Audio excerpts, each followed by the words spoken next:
Kwanza mchezo umemalizika na kweli tumepoteza kwa goli 2-0, lakini all in all niwapongeze wachezaji wangu kwa muda wote kuwa wasikivu toka kipindi cha kwanza mpaka cha pili, lakini makosa ya kibinadamu yametokea.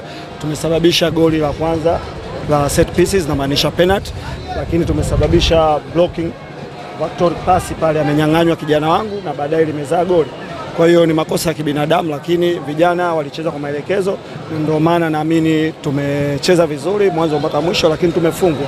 Kimbinu nadhani ni sehemu gani ambayo ilikuwa bora zaidi? Tactical, physical, mimi naamini game nilikuwa nimeikamata, isipokuwa wao wamenizidi kwa creativity player ya 1-on-1 tu moja. Kwa hiyo ni kosa la kibinadamu, lakini mimi nasema tunakwenda kwenye uwanja wa mazoezi kurekebisha matatizo ambayo yametokea ya mtu mmoja. Katika mechi mbili ambazo umecheza na klabu hii kubwa ni Simba pamoja na Yanga, timu yako imeonekana kionyesha kiwango bora sana. Pengine hasa siri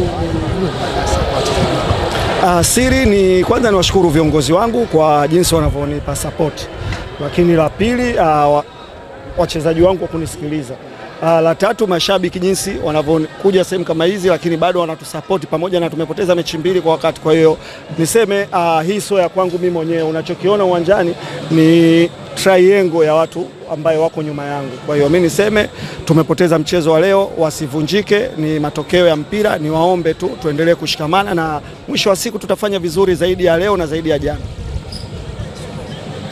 Asante.